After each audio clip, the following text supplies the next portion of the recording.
안녕하세요. 저는 얼마 전 무섭고 엄청난 일을 겪게 된 남성입니다. 한때는 청춘 드라마에 있을 법한 소년처럼 평범한 인생을 살던 저였으나 한 사람으로 인해 제 인생은 완전히 공포영화가 되어버렸어요. 왜 하필 저 같은 사람한테 이런 일이 생겼는지 모르겠지만 사람을 잘 믿던 제게 하늘이 교훈을 알려주는 것이라고 생각하고 있어요. 저를 이렇게까지 질리게 만든 것은 다름 아닌 얼마 전 이혼한 저의 아내인데요. 저는 지금부터 공포영화 같은 제 이야기를 여러분들께 들려드리려고 합니다. 저와 아내는 첫 만남부터 청춘 드라마 버금갈 만큼 로맨틱했어요. 제가 갓 대학생이 되던 무렵이었는데 평소 사진 찍는 것을 좋아해서 사진 동아리에 들어갔어요. 저는 사람을 찍는 것보다 풍경 사진을 찍는 것을 즐겼었죠. 하늘도 찍었다가 꽃도 찍었다가 길거리도 찍었다가 여러 가지 각도로 다양한 것을 찍었어요. 고개를 돌렸더니 핑크 뮬리가 이쁘게 폈길래 찍어서 액자로 걸어두면 좋겠다는 생각에 카메라를 들어서 초점을 맞추고 있었어요. 그런데 바람이 일렁이면서 뮬리가 흩날리더니 그 사이로 한 여자가 보이더라고요. 저는 뭔가에 홀린 듯한 느낌을 받았고 카메라를 천천히 내려서 그 여자를 쳐다봤어요.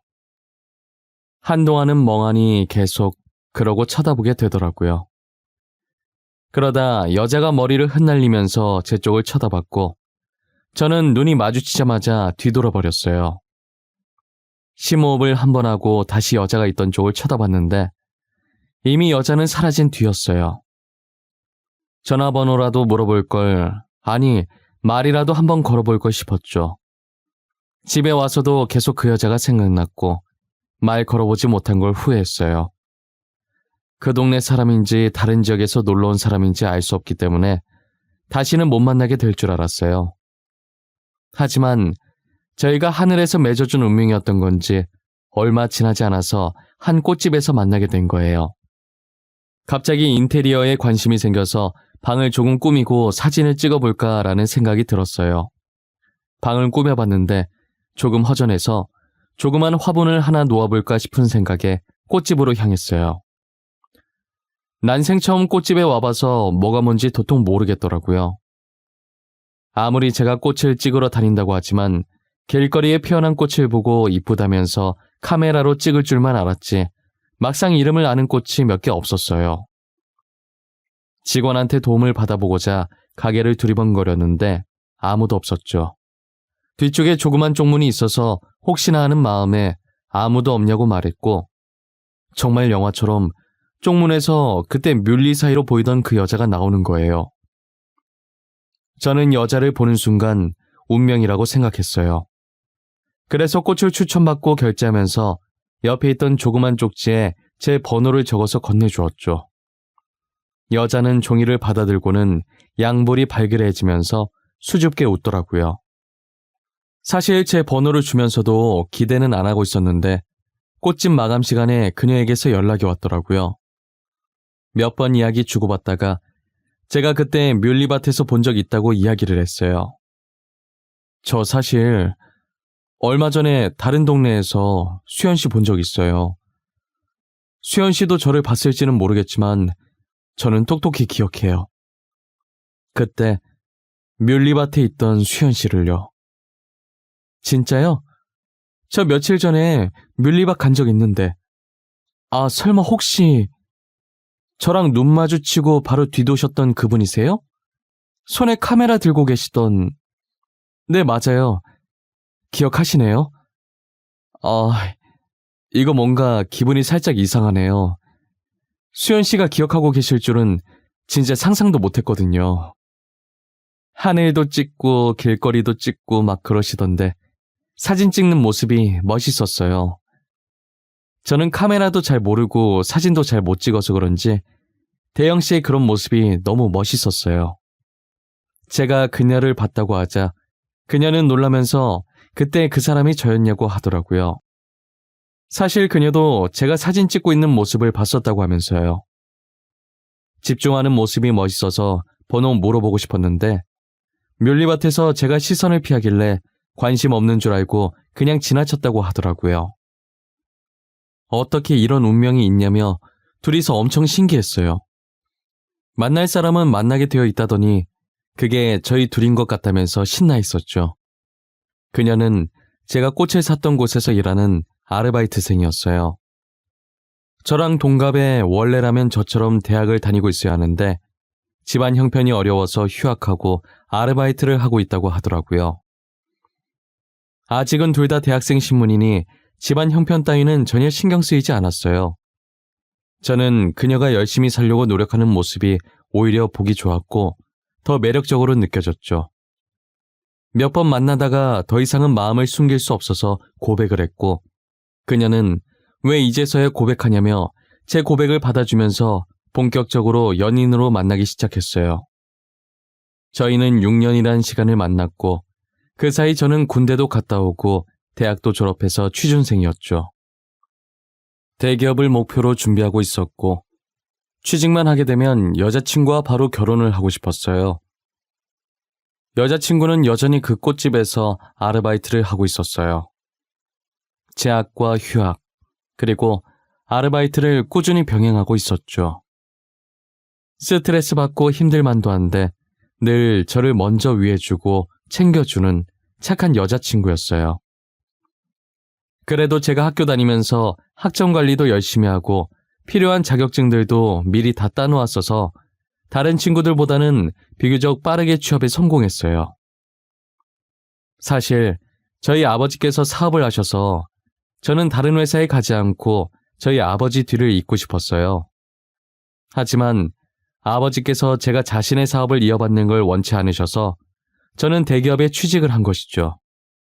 자신이 사업을 해보면서 회사를 지키는 것이 얼마나 힘들고 어려운 것인지 잘 알기 때문에 아들만큼은 자신과 똑같이 힘든 짐을 안고 살지 말고 편하게 살았으면 하는 마음이신 거예요.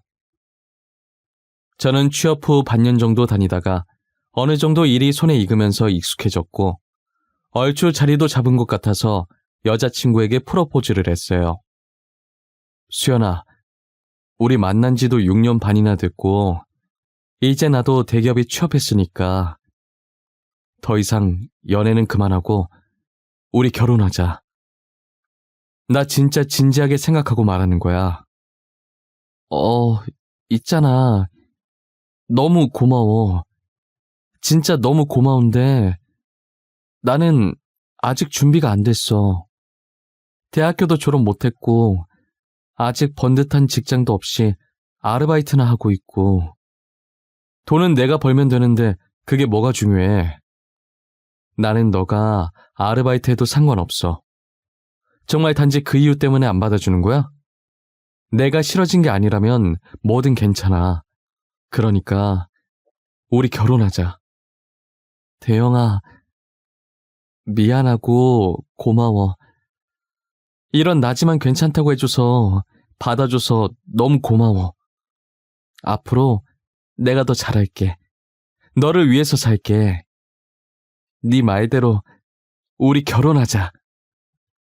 여자친구는 아직 자신이 대학 졸업도 못했고 아르바이트생 신분이라 능력이 없다는 게 마음에 걸렸는지 처음엔 미안하다고 하면서 제 프로포즈를 못 받아주겠다고 하는 거예요. 하지만 저는 대기업에 취업을 했고 안정적인 월급에 회사에서 인정도 받고 있어서 여자친구쯤은 거뜬하게 먹여 살릴 자신이 있었어요.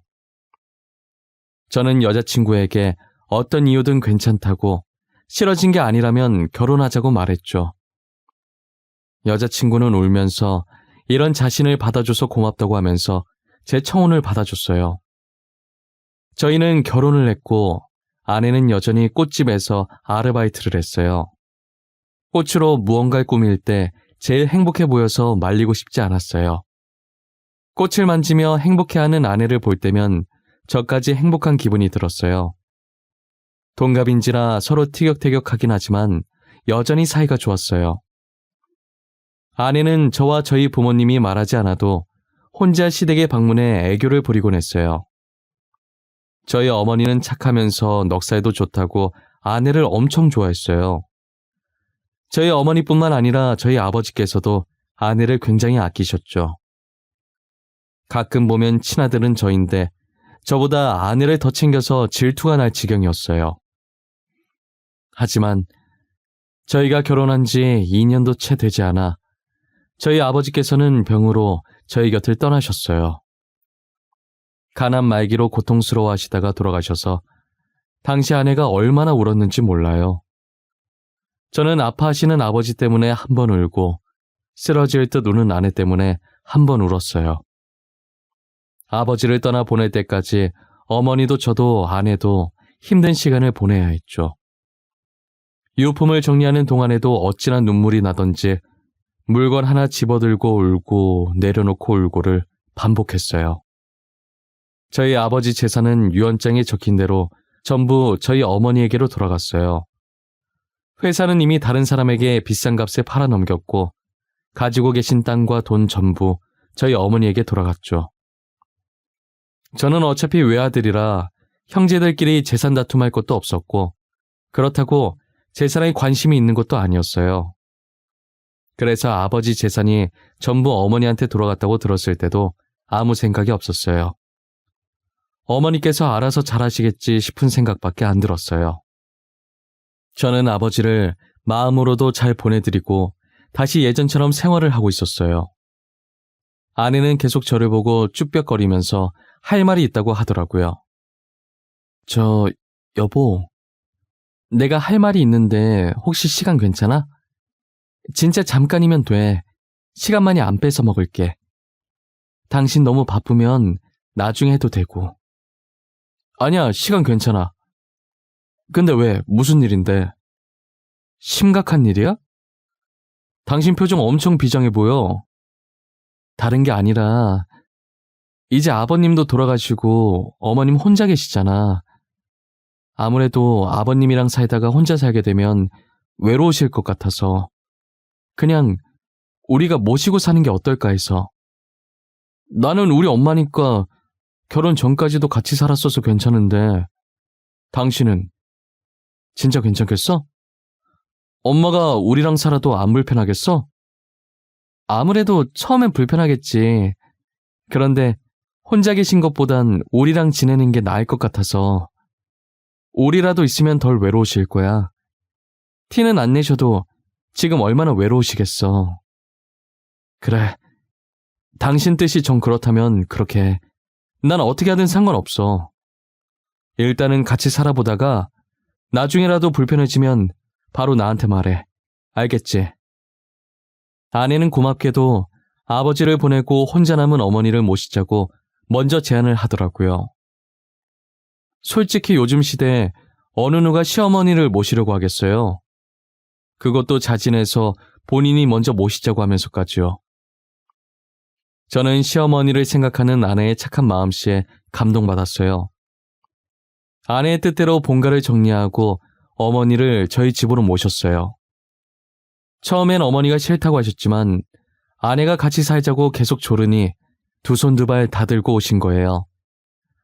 어머니는 저희와 살면서 잃었던 웃음도 다시 되찾으시고 아내는 어머니를 친엄마처럼 살뜰히 보살폈어요. 늘 어머니께서 저보고 어디서 이런 며느리를 데리고 왔냐면서 칭찬을 하셨죠. 그렇게 계속 잘 지내주면 좋으련만 몇 개월이 채 지나지 않아서 저희 집은 흔들리기 시작했어요. 어머니께서 계속 알 수 없는 말을 제게 하시는 거예요. 태영아, 나 너무 무서워. 나 나갈래. 여기서 나가게 해줘, 응? 태영아, 어미 좀 살려다오. 나는 죽고 싶지 않다. 나는 아직도 살고 싶어. 엄마 왜 그래요? 저 좀 봐봐요, 네? 제 눈 좀 보라고요. 무슨 일이에요? 도대체 무슨 일이길래 이렇게 몸을 떨고.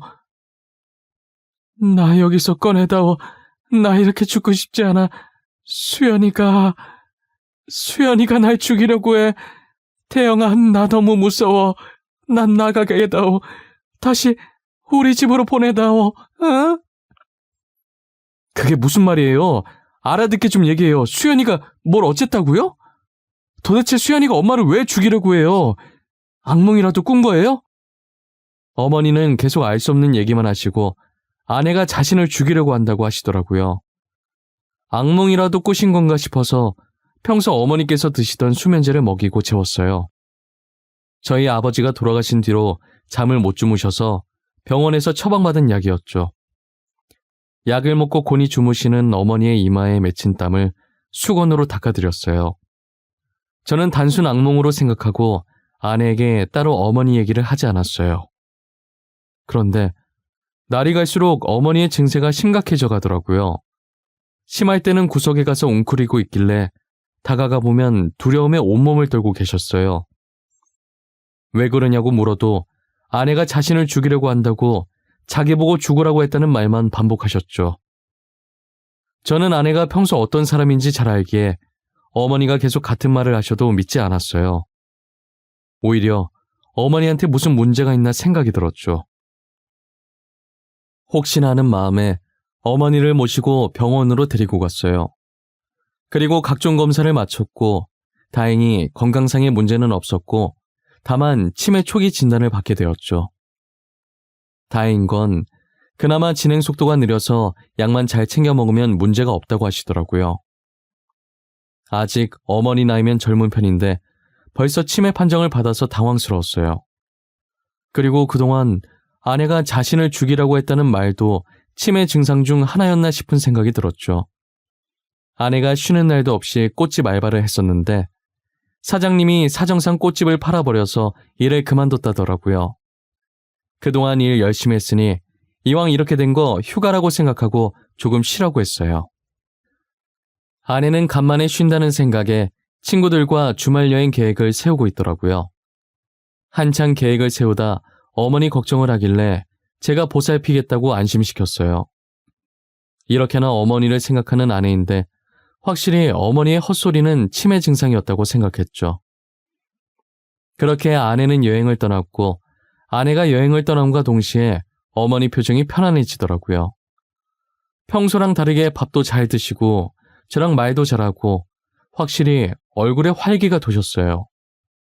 그런데 아내가 집으로 돌아온 날부터 다시 불안 증세가 생기시더라고요. 이쯤 되니 아내와 어머니 사이에 무슨 일이 있긴 있었을 거라는 생각이 들었어요. 저는 아내에게 자세하게 말하진 않고 그냥 어머니랑 싸웠냐고 물어봤어요. 아내는 갑자기 그게 무슨 뚱딴지 같은 소리냐며 어머니랑 싸운 적이 없다고 하더라고요. 하지만 아내의 표정은 제 질문에 어이없다기보다 당황스러움으로 가득 차 있었죠. 아니면 됐다고 말했지만 아내 표정만 봐도 확실히 무슨 일이 있었다는 걸 알 수 있었죠. 저는 아내 없을 때 어머니 방에 들어가서 정확하게 둘 사이에 있었던 일을 뭔지 물어봤어요. 엄마, 지금 수연이 없어요. 도대체 둘이 무슨 일이 있었던 거예요? 저한테 차근차근 말해보세요.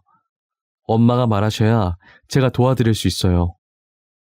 수연이가 나를 죽이려고 했어. 너가 없을 때 이상한 음식을 자꾸 건네. 그리고 자꾸 내 귀에 대고 속삭여. 죽으라고. 죽일 거라고. 그게 진짜예요? 수연이 절대 그럴 애 아닌데. 엄마도 잘 아시잖아요. 수연이가 어떤 앤지. 너가 알고 있는 수연이 그거 진짜 수연이 아니야.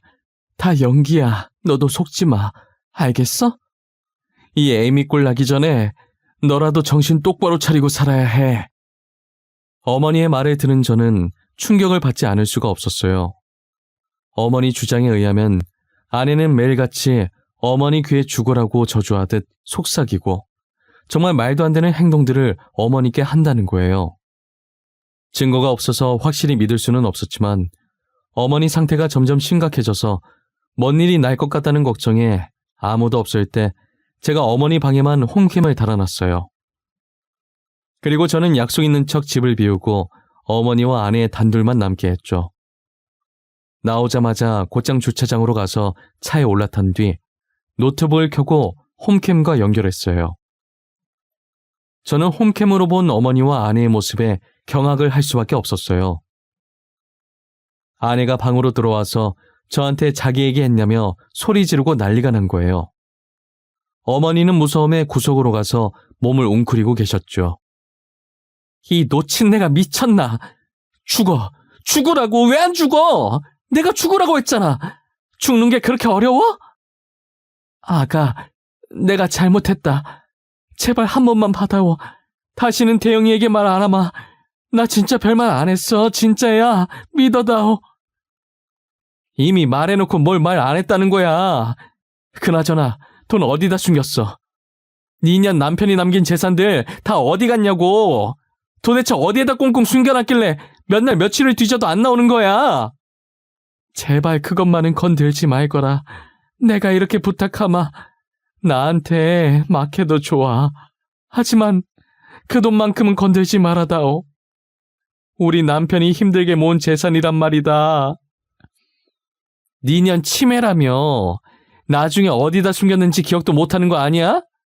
그 전에 당장 내놔. 알겠어? 아, 잠깐만. 이 시간에 누가 전화를... 자기야. 홈캠 속에 찍힌 아내의 모습은 정말 그동안 제가 알던 사람이 아니었어요. 화면 속 아내는 어머니께 반말에 폭언을 퍼붓는 것도 모자라 물건도 집어 던지며 포악한 모습을 보였어요. 게다가 시어머니 앞에서 내연남으로 보이는 사람과 통화도 서슴지 않게 했죠. 어머니는 익숙한 일인지 바로 앞에서 며느리가 아들 두고 다른 남자랑 통화하는데 놀라지도 않더라고요. 이제야 어머니의 말들이 하나씩 이해가기 시작했고 혼자서 힘들었을 어머니한테 너무 죄송했어요. 저는 홈캠을 본으로 아내가 외도를 했다는 확실한 증거를 찾기 시작했어요. 홈캠엔 스피커폰으로 한 게 아니라서 남자 목소리가 들리지 않았고 장난으로 친구끼리 자기야라고 했다고 아내가 우길 수도 있기 때문에 상대가 남자라는 증거를 찾아야겠다는 생각을 했어요. 아직도 아내의 행동이 믿기지 않았고 다른 사람도 아니고 저희 어머니한테 그랬다는 사실에 화가 났어요. 어떻게 외도 증거를 잡아야 할까 생각하다가 호텔 숙박권을 아내에게 선물로 줬어요. 여보, 내가 호텔 숙박권이 생겼거든? 근데 이번에 중요한 프로젝트를 맡게 돼서 기간 안에 못 갈 것 같아. 당신이 나 대신 갔다 올래? 2인권이라 친구랑 놀러 갔다 오면 되겠네. 진짜? 당신이 나한테 주면 나야 고맙게 갔다 오지. 근데 이거 내가 대신 써도 되는 거야? 여기 비싼 호텔이잖아. 나만 가긴 좀 미안한데? 아니야, 괜찮아. 못 가서 버리는 것보단 누구라도 대신 가는 게 더 낫지. 당신이 친구랑 놀러 갔다 와. 여기 조식도 되게 맛있대. 아싸, 당신 덕분에 이게 무슨 횡재야. 내가 진짜 남편 하나는 잘 뒀다니까? 같이 가면 더 좋을 텐데. 대신 내가 당신 목까지 재밌게 놀고 재밌게 먹고 올게. 제가 무슨 의도로 호텔 숙박권을 줬는지 아무것도 모르는 아내는 연신 숙박권을 보며 좋아했어요. 저번에 친구랑 주말 여행 간 곳도 분명 내연남이랑 갔다는 생각이 들었고 이번에 받은 호텔 숙박권도 무조건 내연남이랑 갈 거라는 확신이 들었죠. 저는 프로젝트 때문에 회의 가는 척하면서 먼저 나와 호텔 로비에서 기다리고 있었어요. 2시간 정도 지난 후 아내와 내연남이 팔짱 끼고 들어오더라고요. 1초라도 놓칠세라 입구에서 두 사람이 보이자마자 곧바로 카메라를 들고 그 둘을 몰래 찍었어요. 어머니한테는 그렇게 못되게 해놓고 내연남이랑은 하하호호 웃는 게 사이코패스 같았죠. 저는 마스터키를 들고 그들이 들어간 객실 입구에 서 있었어요. 아내가 모르는 게 하나 있었는데 그 호텔은 아버지 지인께서 운영하시는 호텔이었어요. 아버지께서 살아생전 인맥 관리를 잘하셔서 아직도 저와 연락하시는 분들이 많았어요. 제가 삼촌이라고 부를 정도로 친한 사이인 아버지 지인이 운영하는 호텔이라 어디 내놓기 부끄러운 가정사지만 대충 설명드리고 객실 마스터키를 받아냈죠. 문 앞에 서 있는데 두 사람의 비음 섞인 목소리가 새어나오더라고요. 마음 같아서 문을 부수고 들어가고 싶었지만 참았어요. 저는 한 손엔 카메라를 들고 한 손엔 마스터키로 재빨리 문을 열었죠. 들어가자마자 카메라를 들이밀었고 화면엔 그들이 애정행각 중이던 게 적나라하게 담겼죠. 두 사람은 저를 발견하고 이불 속으로 급하게 들어가더라고요. 이렇게 대놓고 들켜버리니 아내는 해명도 하지 못하고 울기만 하더라고요. 저는 카메라를 내리고 아내에게 말했어요. 지금 울고 싶은 사람이 누군데 우는 거야? 당신, 어떻게 나를 속이고 이 짓거리를 할 수가 있어? 도대체 지금 이게 뭐냐고! 당신 정말 제정신이야? 여보, 내가 잘못했어. 일단 화내지 말고 진정 좀 해봐. 내가 다 설명할게, 어? 처음부터 다 설명할게. 이게 어떻게 된 거냐면 말이야. 야, 더러운 입 닥쳐. 듣고 싶지 않으니까. 그리고 뭐? 화내지 말고 진정을 해? 네가 내 입장이면 진정할 수 있겠어? 너 혹시 저번 주말에 친구랑 여행 간 것도 저놈이랑 갔냐? 뭐? 너 여행 갔었어? 언제? 설마 너 또 그 남자 만났냐? 도대체 남자가 몇 명이야? 얼마 전에도 그 남자 만나다 나한테 걸리지 않았냐? 그리고 너 결혼 안 했다며? 근데 저 사람한테 여보? 수연아, 너 정말 능력 좋네. 내 연남이 이 남자 하나가 아니었어? 너 도대체 어디까지 갈 생각이야? 이젠 놀랍지도 않다. 더 들을 말도 없네. 짐은 집 밖에 내놓을 테니까 알아서 가져가. 다신 볼 일 없었으면 한다. 저는 카메라를 내려놓기만 했지 녹화는 계속 돌아가고 있었기 때문에 저희 대화는 다 녹음이 되고 있었어요. 내 연남을 통해서 아내에게 남자가 한둘이 아니었다는 사실을 알게 됐는데 착잡하더라고요. 그동안 제가 봐온 아내는 뭐였을까 싶고 한순간도 제게 진심이었던 적이 없었나라는 생각이 들었어요. 연애 시절 6년 반, 결혼 생활 3년 반, 도합 10년이라는 기간을 아내와 함께 해왔는데 한순간에 저희 10년이란 세월을 모두 부정당한 기분이었어요. 저는 집으로 돌아와 미친 사람 마냥 아내의 짐을 싸서 밖으로 던져버렸어요. 거실에 걸린 결혼 사진은 바닥에 던져서 액자를 깨부수고 사진을 꺼내 갈기갈기 찢어버렸죠.